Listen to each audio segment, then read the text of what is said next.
Welcome to my channel. Today I will be discussing The Great Gatsby, the 1925 novel by F. Scott Fitzgerald.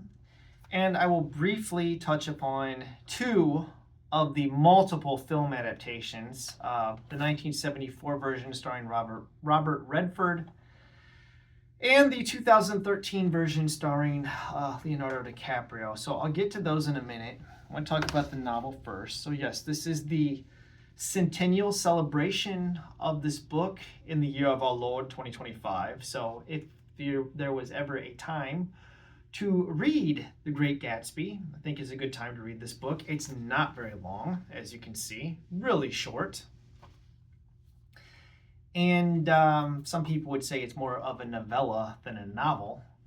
My particular copy is just a little bit over 100 pages, 110 pages total.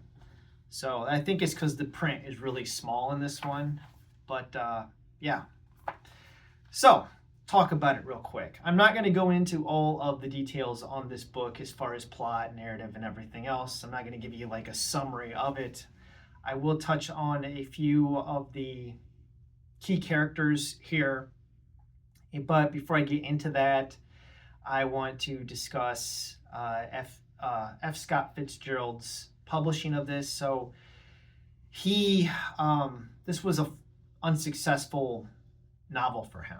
He was really striving for like shooting the stars, so to speak, with this novel, and it didn't really go well. Like it wasn't critically received. It didn't sell a lot. And he basically died thinking that he was a failure. However, World War II broke out. This book was distributed to GIs that were being stationed overseas, and it became a big hit. And it got a critical reassessment and is now regarded as one of the great American novels, if not the great American novel. So, a little bit interesting. It's set in the Jazz Age. The book, although it's published in 1925, it's actually set in 1922. It takes place on Long Island, New York. Our narrator here is a character named Nick Carraway, okay? And he is a veteran of World War I, so he's come home from Europe and is craving for excitement. He's bored in the Midwest, so he moves to New York City, or Long Island, New York, and becomes a bonds salesman, selling bonds on Wall Street. And he lives in West Egg. West Egg, so there's these two, and it's talked about right at the beginning. There's West Egg and East Egg. West Egg is where he's at, and he lives next door to Jay Gatsby.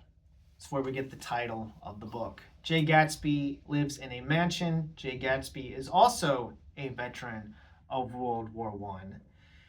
And on the West Egg, where Nick Carraway lives, is the new money.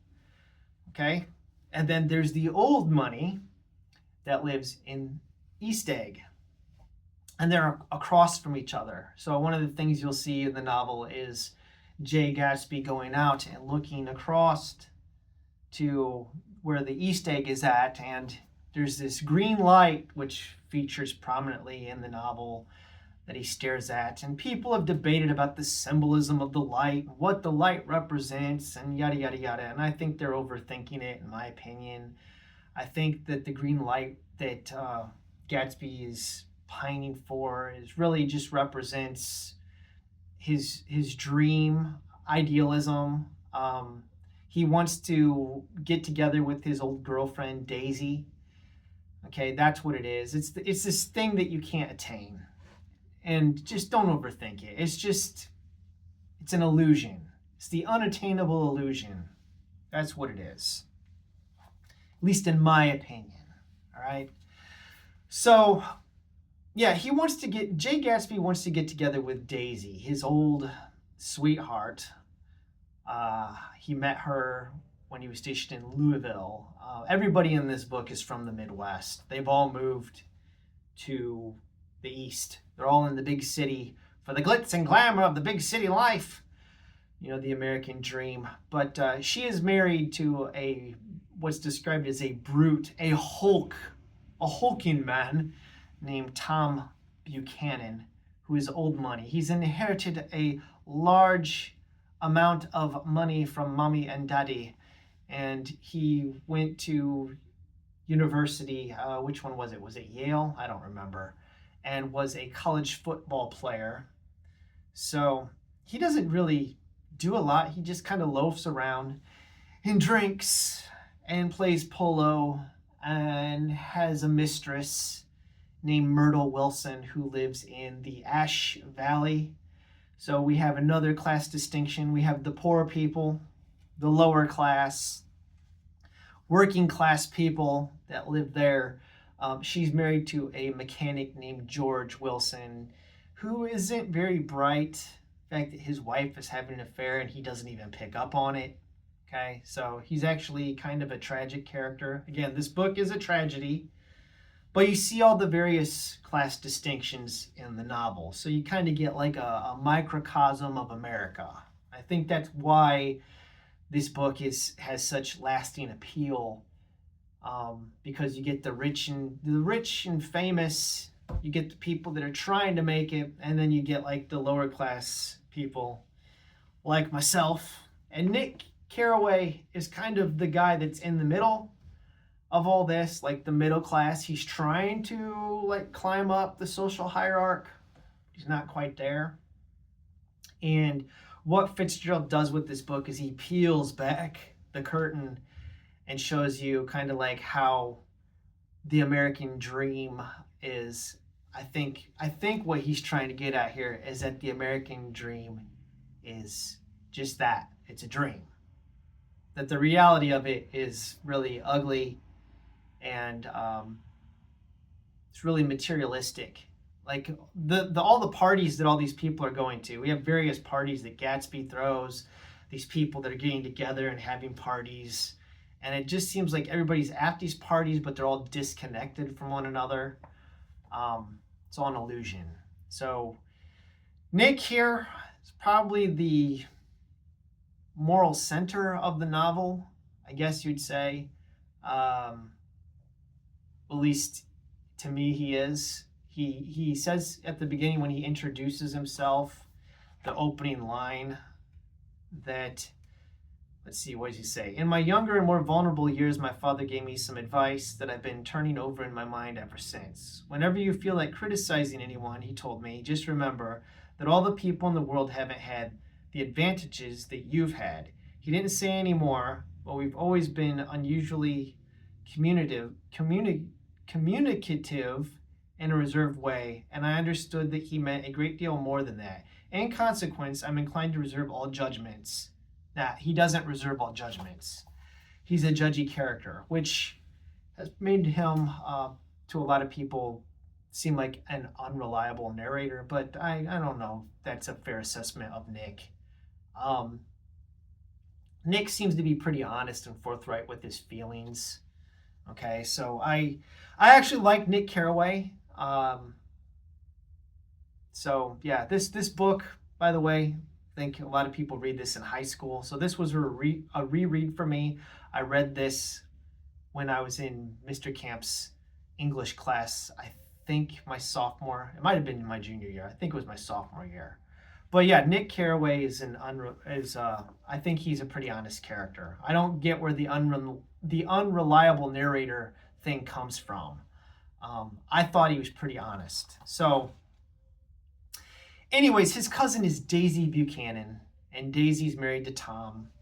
Tom's having an affair with Myrtle Wilson, and Jay Gatsby is pining for Daisy, and that's why he has bought the mansion where he's at in the West Egg so that he can be close to her, and he throws all these big elaborate parties hoping that she'll show up. So a lot of people think, oh, it's romantic, and I don't know if you think that Lancelot and Guinevere is romantic. Um, I don't think it is. I think it's tragic. It's a love that can never be. It's not gonna work. So that's basically it. I know I could go into a lot more detail about the book, but I don't want to spoil it for anybody. The ending, it has a very tragic ending. A lot of people don't get it. I could talk about this book probably for 20 minutes, 30 minutes. I'm not going to. I'm not going to do that because you'll be bored to tears. So let's talk about the movie adaptations. Short novel, long movies. That's the problem with these films. They are way too long. We will start with the Robert Redford 1974 version. By the way, there are other versions of this, okay, but I haven't watched them. I guess there's a version with Mira Sorvino that was made for TV that a lot of people say is the best. Haven't seen it. Don't know if I'll bother. Robert Redford plays Jay Gatsby in this, and then Mia Farrow is Daisy Buchanan. I found Mia Farrow's performance really annoying. She has this affectation. Oh, Jay! And I just was like put off by it. The movie's too long. It has a screenplay by Francis Ford Coppola. I think the visuals are beautiful. I think the cinematography in this is excellent. The script needed tightened up. It's a little bit boring at parts. I don't think that, as much as I love Bruce Dern, I think Bruce Dern was miscast in this as Tom Buchanan. I don't know if Robert Redford was right for Jay Gatsby. I don't know. Everything about this movie just seems a little bit off. Although it did win an Academy Award for costume design, and it won for best scoring for score and adaptation and best song. So the music in this is great. I think the visual elements are great. I just don't think that it's a good adaptation of the novel. And maybe the novel's unadaptable. I don't know. Because it was okay. It's an okay movie. It wasn't terrible. It was too long. I will say Sam Waterston, his performance as Nick Carraway is the standout. So if you're going to watch the movie, watch it for him because I think he's pretty great. All right. Film was directed by Jack Clayton. Now we'll move on to the Baz Luhrmann monstrosity from 2013. I don't know what to say about this mess. If you like it, this isn't a shot at you at all. I can see why you would like it. It's just not my style. I don't like Baz Luhrmann's films. I don't like his direction. I don't like what he does. This movie is very comic booky, all right? Whereas this is much more grounded and realistic. This is like, I don't know. It's like Zack Snyder on steroids. It's just Romeo and Juliet. Didn't care for it. I know it was a big cult classic film from back when I was, a teenager. But Moulin Rouge, I hated. Australia with Nicole Kidman and Hugh Jackman, I hated. And to quote the great Roger Ebert, I hated this movie. Yeah, it's got a soundtrack by Jay-Z, Beyonce. I don't understand why Nick Carraway's character here, played by Tobey Maguire, is in a sanitarium.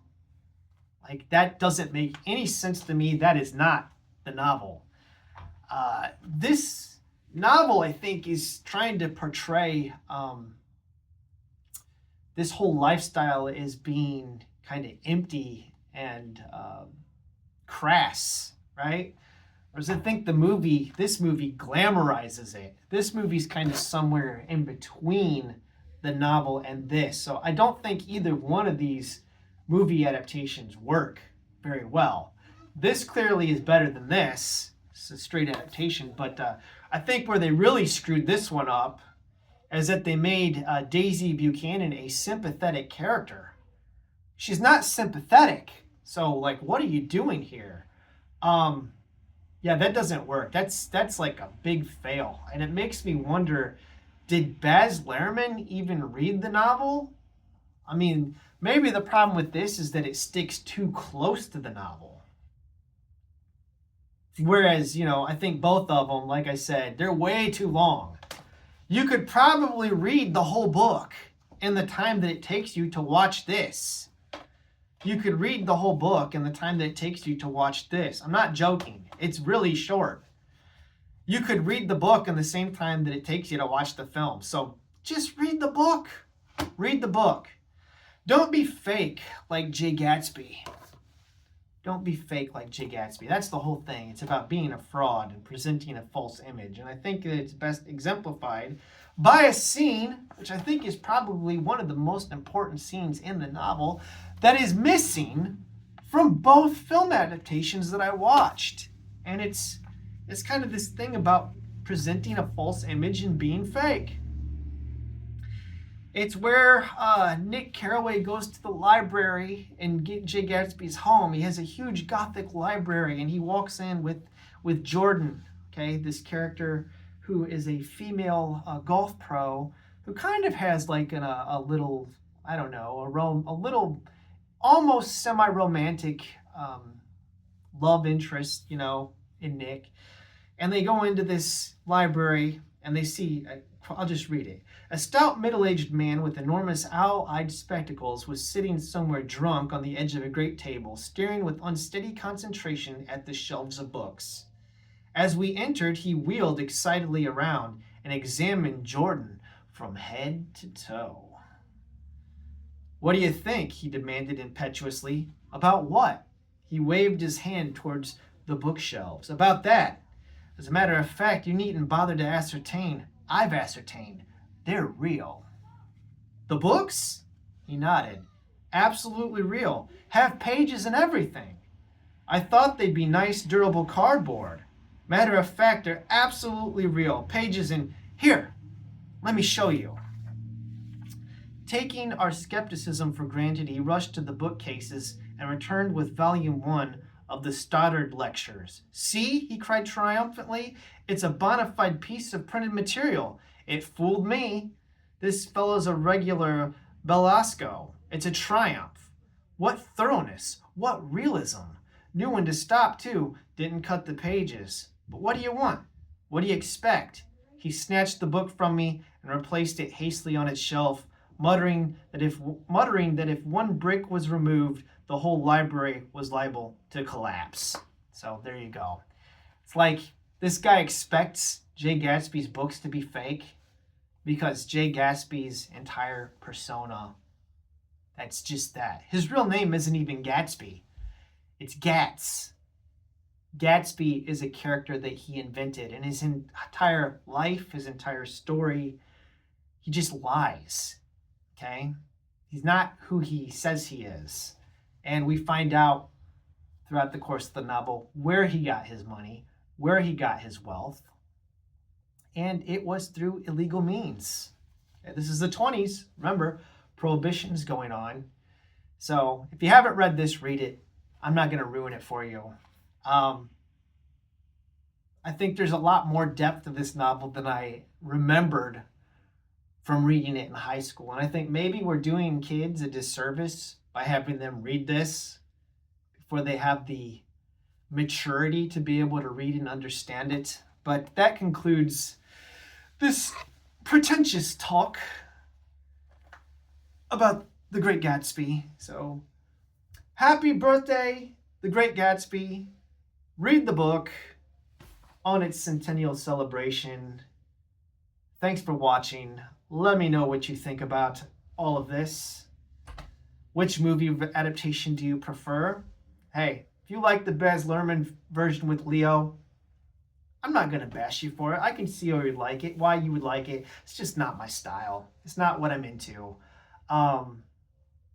Yeah, that's it. Have a wonderful day.